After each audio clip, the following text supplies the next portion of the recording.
Hey there, friends and folks, gevault here, and I'm coming at you with another episode of this here Pokemon Emerald Nuzlocke. Last time we added not one, not two, but three new party members, new members of the squad joining O'Brien here in a seemingly never-ending quest to avoid death. That's what the Nuzlocke is all about. We are avoiding death here. We are thinking about our own mortality. Hooray! So I did some off-screen training, particularly for our new friends. Daisy learned Sand Attack, which will be critical for lowering the accuracy of targets that are once again, given the rules of a Nuzlocke, trying to kill us. We have Jason. Jason learned Supersonic, I believe, and Supersonic is another critical move. Low accuracy, only hits a little over half the time, but when it does, so let me tell you, we are going to confuse people. We are going to specifically emit bizarre sounds. It may confuse the foe. It's probably going to confuse me, if I'm being honest. And we have Eli, the Lotad, that finally learned to Stab Attack. It knows Absorb. So Eli, probably the weakest party member of the bunch so far when it comes to just pure attack power and output, but maybe that will change this episode. And maybe it's Maybelline. Anyway, we're going inside because we have to talk to Daddy. This is our dad. And Dad, I got a bone to pick. I got a bone to pick, as Kendrick Lamar would say. This man he's an absent father.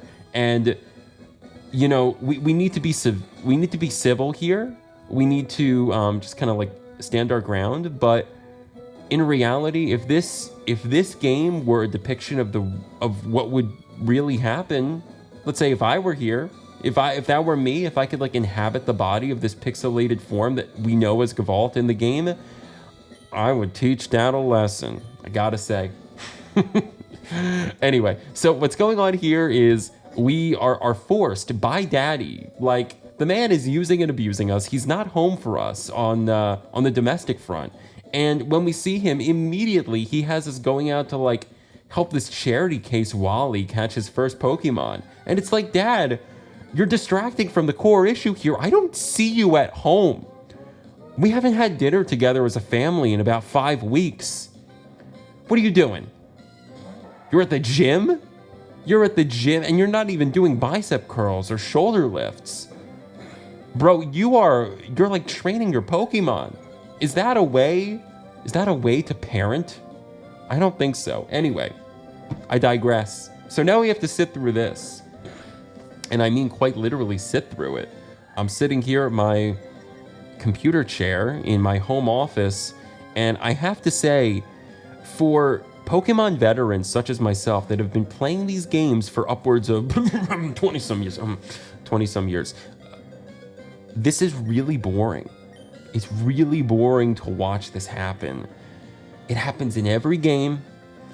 There's at some point the inevitable tutorial that is unskippable. After all these years, Pokemon has been around for over 30 years, and there are people like me that have been around for almost all of those 30 years. Wait, has it been 30 years? Almost 30 years.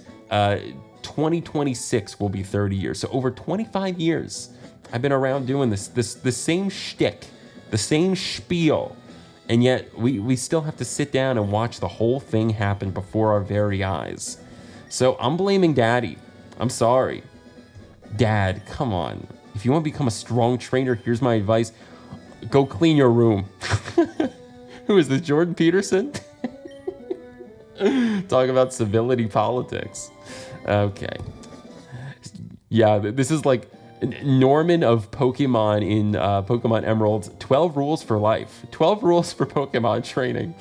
Oh my gosh, and all we want to do is go on to the next route, and meanwhile, we just finished having a less than savory interaction with Daddy, and now we have like, I've been watching Breaking Bad. This dude here, his name is Scott. We're not really going to interact very much with Scott in the game, but he'll show up from time to time. He's basically like Heisenberg, but with hair. It's like Heisenberg with a wig. And our encounter for the route, we're getting Meryl. Wow. This is funny because I think Meryl was also my encounter on this route when I last tried to do this Pokemon Emerald Nuzlocke, which is very funny. I was thinking about it, and with the exception so far of Eli the Lotad. This is all of the encounters have been the exact same from those Nuzlocke days in 2019. So this is just to say, this is like second verse, almost the exact same as the first. So you know what? We're picking up right where we left off, and that's A-okay. And we're catching a Meryl. That's awesome. I mean, I don't know, like we already have Lotad. We have so much type redundancy on this team. We have just like water and grass up the wazoo. Okay, so what do I name Meryl? You know, it's Peekaboo, but I want to go for something a little bit more. Oh, you know what? I'm gonna name you after the blue mouse in Bear in the Big Blue House. And its name was Tutter, I believe. If I remember, I'll put a picture of Tutter on the screen now so you can all see. And by the way, like, let's give some love to Bear in the Big Blue House if anyone watched that as a kid. Now, it's funny. Yeah, this person's not a trainer. It's like, yeah, we kind of got the routine by now. The NPCs that are just like aimlessly loitering about on these routes, they should be trainers. When you lock eyes on them, they should try to engage you in a battle, and you know, you'll win their lunch money off of them after you beat them, but not that trainer in particular, not that one. So that was just mixing up the form. Right when you think you have the formula down pat, it turns out they're trying to shake things up, those folks at Game Freak. They shake things up, and I shake my fist. I'm like old Poke fan shakes fist at Cloud. Anyway, so, yeah, Bear in the Big Blue House. That was a show that I used to watch in my time. Welcome, welcome, welcome to the Big Blue House. And there was also that song that Bear would sing with the moon. I think her name was Luna. They sang the same song as it was like, goodbye, goodbye, good friends, goodbye. Such a touching song. I loved it. I think after I record this episode, I'm going to jam out to goodbye, goodbye, good friends, goodbye, and feel one small tear fall to my cheek as I reminisce about old times spent with Bear and Tutter and Luna in the Big Blue House. Okay, so this is... Oh, okay, I shouldn't have tackled right away. This C dot here can represent a viable threat in the early game if we aren't paying ample attention to what's going on here. That, I will heartily admit, is not a strong suit of mine, paying attention. I'm here to have fun, to entertain, but I also need to acknowledge that we're here for a very serious purpose. And that serious purpose is, again, life or death. We are in war right now. Okay, so enough beating around the bush, or the acorn, or the seed, as it were. Why is it that C dot poses an early game threat? Well, C dot has a move called Bide, which conspicuously it is not doing. That's really funny. I'm making a big deal about freaking Bide. Joe Biden. No, bad joke. I'm making a big... Oh, there we go. Okay, so what does Bide do? Thank you for not making me seem like I'm just talking out of my ass, C dot. Bide is a move that essentially can take up to 2 turns of damage, and if the Pokemon is still alive after those 2 turns, right here, it would unleash energy, and I believe it would deliver something like 2 times the power of what it had endured from the last 2 turns of you hitting it. So if you're not paying good attention, it's actually quite possible for Bide to be a one-hit KO, but not here, ladies and gentlemen. Ladies and gentlemen, that thing is toast. That thing is a burnt acorn. And now, just like that, we beat up youngster Billy. Wonderful. Okay, so let's continue about here. Who would we like to send out? Oh, you know what? I think this is a good opportunity for Eli to shine. We're going up against a fisherman. And fishermen, owing to the logic of Pokemon games, tend to love water Pokemon. They catch fish, and fish are water type. And Eli happens to have a grass type move. And that grass type move happens to be Absorb. And I am just gonna so happen to use Absorb on these fish. And it's probably not gonna do much damage. It's probably not. But It's the thought that counts. Actually, that was pretty good. Eli, we'll take it. Thank you. Thank you. Okay, so splishity splash. And that's me. That's me like not knowing what to say, I guess. And so the best thing I could come up with to fill this gap of time is splishity splash. What the? Yeah, my thoughts exactly. Yeah, Eli isn't so weak anymore. Okay, I didn't mean to press that. Splash. Wasn't that a Tom Hanks movie where he falls in love with a mermaid? Splash. Is that right? If so, if that's the movie I'm thinking of, I've seen it, and it is, in spite of Tom Hanks's just immaculate acting chops and reputation, it's probably one of the worst movies I've ever seen. And like, not even in a fun and entertaining way. It's just like really bad. It's just a travesty. All right, so here we are up against this pretty looking girl. We must have been fated to meet. May I ask you for a battle? Yeah, you're very formal, and I would be more than delighted to accept your request. So this is Lady Cindy. Now, what we know about the ladies, and by lady, I just mean the archetype in this particular generation of Pokemon, there's the ladies, and then the male equivalent is the rich boy.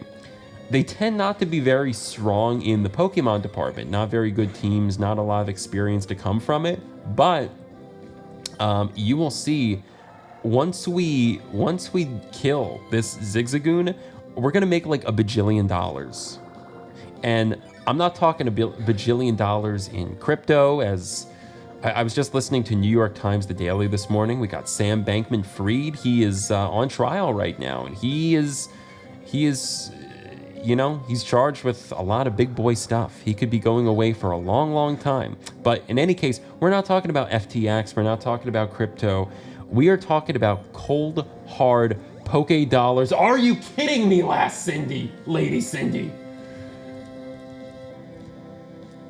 Okay, I think I need to just switch. This is agonizing. I mean, if it's boring for me, I can only imagine it's gotta be really horrendous for you. I am gonna send out Jason. We're sending out Jason. And yeah, we gotta give Jason some time to shine, because Absorb, it's a 20 base power move. It's stab, but still it's 20 base power. Let's double that baby up though. Let's talk 40 base power water gun. See, that's more like it. That's pretty good. And if Lady Cindy has another full restore, I am literally like, the Let's Play is canceled and good. Okay. Thank you, Lady Cindy, for not using another full restore. We know that you have enough money to afford them, but thank you for just giving us the credit of not doing it, of letting us go. Okay, so we got 1,400 Poke Dollars, and what we are gonna do now is put some of that money, we're gonna invest it, and not in like long-term bonds or index funds. We are going right to the bank here of Pokeballs. We need new Pokeballs, because I think we only have one. So yeah, let's get 10 Pokeballs, and I think they'll even throw in a freebie Premier Ball. Thank you very much, good sir. Because we are about to go to a new route. Not really new route, we're going to a new location. And at that new location, oh, I should restore my Pokemon too. At that new location, we will be able to capture the 6th slot to our full party of 6 Pokemon in the squad. Now, what I'm debating between right now is, do I do it in this episode? Do I show you what that next squad member might potentially be? Because we still have to catch it. We could kill this prospect. Or do I save that action for next episode? And I'm divided. I'm really not sure. We did very little in this episode, and I feel like I kind of need to make it worth your while if you've stuck around this long. So, you know what? It's happening. We're going in to, excuse me, Petalburg Woods. Excuse me. Oh my goodness. On camera, I'm gonna let that out. Okay, so Petalburg Woods is really trying to play this out, right? Because we can't we can't catch Poochyena. Thankfully, I wouldn't want another Poochyena. We already have Daisy, and that is good enough, my friends. That is more than sufficient. But let's see. A new, oh, great. Oh my gosh. That is just, we love it. There's actually there's some exciting encounters that one could possibly find in Petalburg Woods, and I'm really sorry to say Wurmple was not the one I was looking for. Sorry to all of my Wurmple fans out there, but I mean, I was thinking about Shroomish. I was thinking about like Slackoth would have been really cool, but instead we get the most common of them all. We get a freaking worm. It's a level 6 worm, so it won't take nearly as much work to get up to everyone else's level, but it is a worm nonetheless. See, now I'm glad that I didn't wait until the next episode. If this was the inevitable reality, like, who wants to wait for Wurmple? Wurmple, I'm really sorry. I feel like I'm disrespecting you. I need to give you like a really badass name that signals to people that you are a worm to be respected. Like, you're the real deal. You're the real deal. And so what is the real deal? What is the real deal Wurmple? What are they called? What are you called? Okay, I'm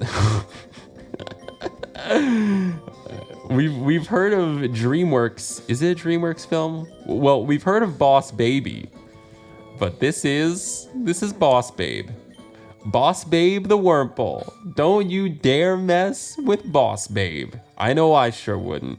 And in the next episode, we're gonna go against some trainers here in Petalburg Woods that are gonna prove what I just said, that when you mess with Boss Babe, you get the horns. So see you guys next time. Sending love wherever you are, and hope you're looking forward to the next one. Bye.